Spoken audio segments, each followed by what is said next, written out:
Guys, welcome back to my channel. My name is Carla if you're new.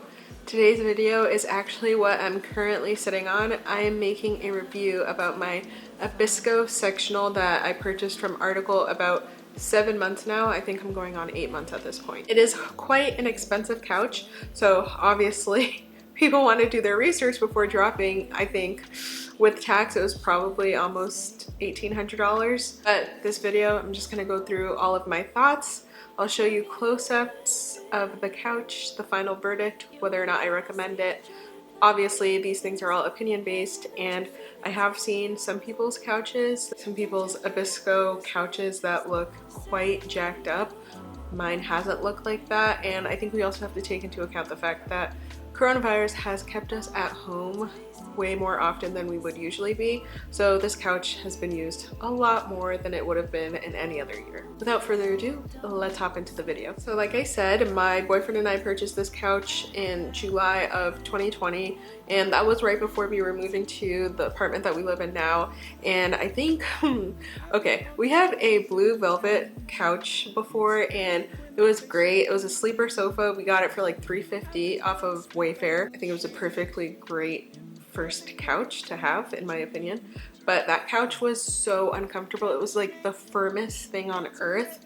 The good thing is it did turn into a sleeper, so whenever we had people like family members overnight, they could sleep there, but like it wasn't a comfortable sleeping experience.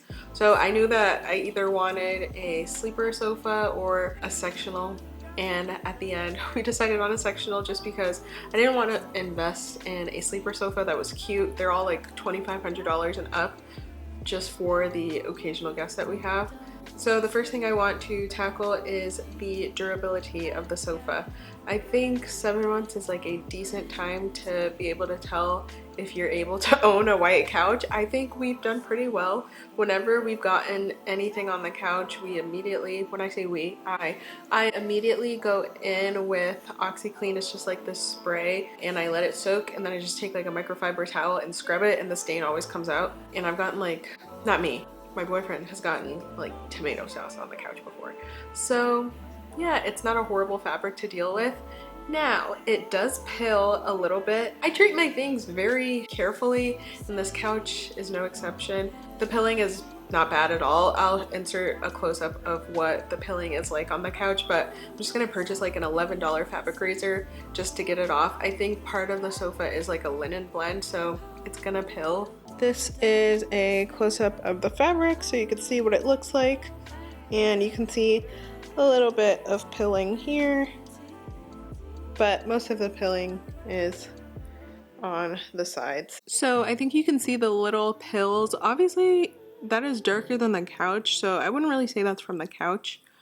I'd say it's more from pants rubbing on here.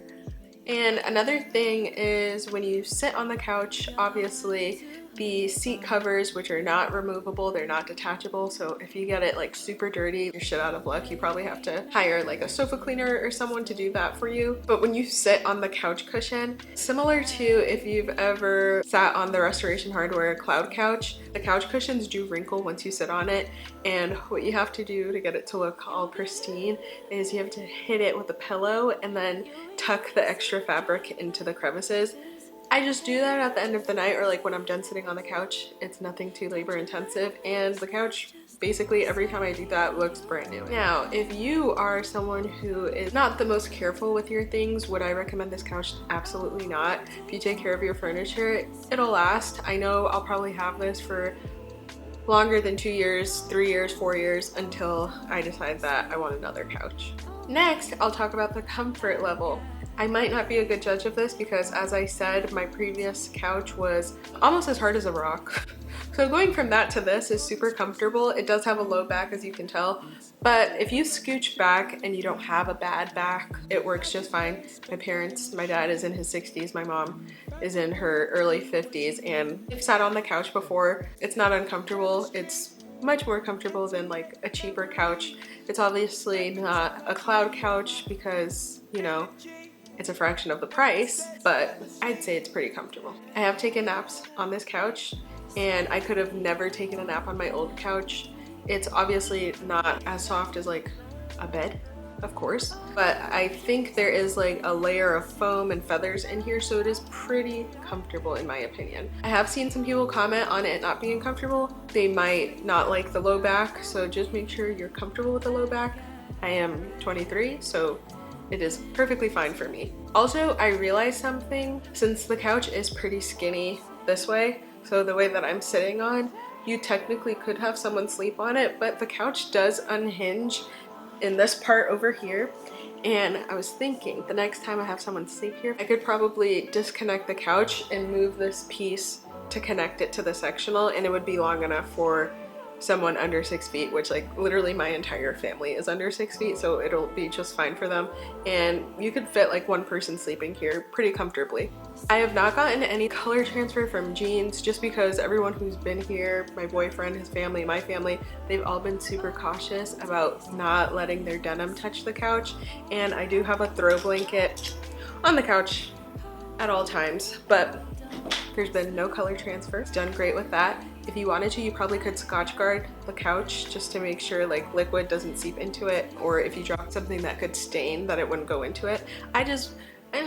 I'm like I said, I'm pretty careful. I have no kids, I have no pets. People rarely come here, so the couch has remained in good condition. And my living room is actually surrounded by windows on all sides except for this wall, and usually I'm a bit scared of the sun kind of like discoloring things. The couch is exactly the same.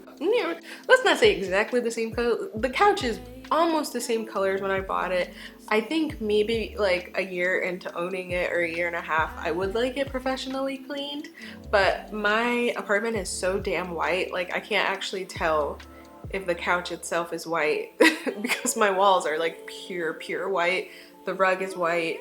I have a chair over there that's white. Anyway, there's a lot of white, so obviously there's like a mixture of different tones of white, but I'd say it's pretty close to the color that I got it. Now, like I said, there is a sectional piece, and my boyfriend and I can fit comfortably, both of us on the sectional piece as well. It's good for laying back. That's why I like the low back. I obviously like the style of the couch the most, and honestly I'm like the type of person who fashion over function, but luckily this is like fashion and function. And even with a bunch of people sitting on it over the last 7 months, I feel like the fabric is still, you know, like it has some life in it. I'll show you guys an example of what it looks like after I sit on it and tucking it in and all of that.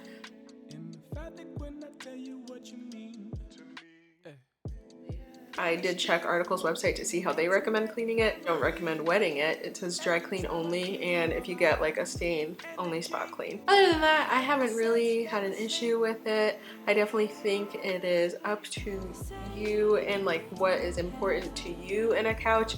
It is a bit of change to drop on a piece of furniture, but in my opinion, do I regret it? No. I would not buy a $350 couch again just because going up in price. I definitely have seen a difference, but I feel like this is a good price range.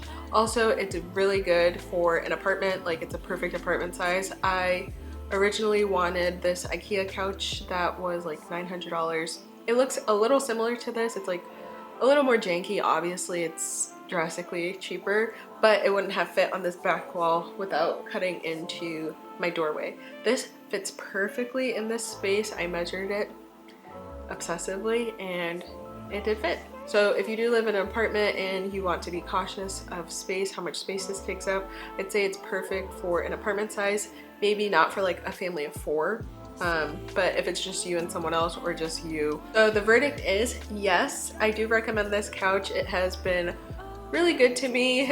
Waking up in the morning and seeing like a piece of furniture that I thoroughly enjoy, especially with the aesthetic of my apartment, has been great. It's been super durable. Like I said, I'll probably hire a like professional couch cleaner to clean it when it gets a little dingy, and I am going to get a fabric razor. The pilling is not bad at all. It's really just where your legs would rub. I would rate it probably I would rate this couch a solid 9 out of 10. Obviously, it is a white couch, so you have to be a bit more careful. If I didn't have to be careful, if it was just like the Tesla car seats, it'd be a 10 out of 10. In case you are like not necessarily married to the legs on this couch, there is another company called Polly & Bark that appears to have the same exact couch minus the legs. The legs on this one are like a pewter metal glossed thing. The one from Polly & Bark I think is maybe $100 or $200 cheaper, and it has wooden legs. Personally, I don't really like the wooden legs, but if I had saw the Polly & Bark couch before ordering this one, I probably would have ordered that one. I hope this video has helped you a little bit. I know it's tough ordering a piece of furniture that comes out to almost $2,000 sight unseen. If you guys have any questions about my couch or anything I didn't address in this video, please feel free to comment down below. And if you like this video, make sure to like, comment, and subscribe. And I will see you guys on my next video. Bye.